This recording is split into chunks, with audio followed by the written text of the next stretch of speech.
Wednesday, August 20th, 2025. And well, now that I'm home now for a good day and I had some rest, well, it wasn't really a rest. I still had to get my car and truck insured and had to fix that valve leak on my tire. And well, first things first, I need to clean the chimney, my mom's chimney. So I got to make sure it's clean so that there will be no buildup and, creosote can create fires and stuff. So how am I going to actually clean the chimney? I'm going to turn the camera around. I'll show you the method. Okay, so I set up the ladder so I can get up onto the roof, and I brought over this brush. Okay, well, actually the brush is right here.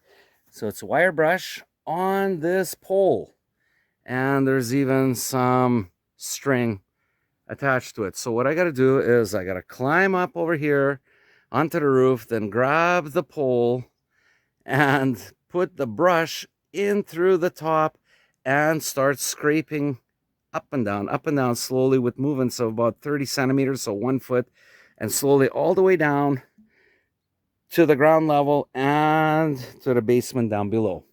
So this is it. So it's going to push down all whatever that was built up of the creosote around the chimney, and then I will go downstairs and open up the little door. It's like a little 15 centimeter by 15 centimeter door, and I will scoop out all the creosote that was pushed down. Okay, how long does this job take? This part, probably about 15 minutes. All right, let's go to work. Now that I cleaned the chimney outside, and I'm standing with the furnace right behind me, and let's turn the camera around and I'll show you what I actually have to open up in order to get to that creosote that I cleaned in the chimney that I was up on the roof. Okay, so behind the furnace here, need the flashlight, I need to take this apart right here and right where it goes in. So I got to take this apart. And then I got to take the sour cream container and I got to scoop out all the creosote that's built up. And where is it? Well, there's a big barrel over there, a 5-gallon drum. Put it into the 5-gallon drum. And then on this side over here, I'm going to need to clean kind of right in the back over here. There's what's called heatulators. I need to clean them out also, and then put the furnace back together. So how long will this job take? I'm thinking, let's see, probably about, take that apart, clean it out, clean the heatulators, put it back together.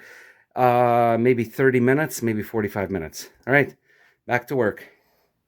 Okay, this is it. This is all the creosote that's here, a couple sour cream cans, and I took apart this elbow that goes into the chimney. And it's right below here. I don't know if you could see it, but it's right here. So here's my sour cream can. And I got to start scooping it out and putting it into this 5-gallon drum. You see, this is why you got to wear the oldest clothes possible. Check this out. I am like dirty. Actually, let's see on this hand. And there. Okay, so how much creosote did I get? Well, let's turn the camera around. I'll show you in this 5-gallon drum how much there is. Okay, here it is. So this is what came out of the chimney and what came out of the furnace heatulators. So that makes it about, I don't know, 1/3 of this is filled. So there it is. Neighbor dump truck. Okay, and where am I gonna take this? What am I gonna do? Well, I'm gonna take it to my property across the road over there and just dump it right around the tree, the little fir tree or the pine tree. That's like they say, udobrenje. It's really good for around the trees, a little bit of ash. So this is the little pine tree that I put my ashes around, and Believe it or not, 5 years ago, this thing was half as high. And I actually called this my Pass Creek bonsai tree because I try make it into a nice ball. So even this year, I'm going to have to trim it a little bit to make it look much nicer. But yeah, this right here, right around, and it's going to help it grow. Yeah, so, you know, got to put these ashes somewhere. Why not put them underneath the tree?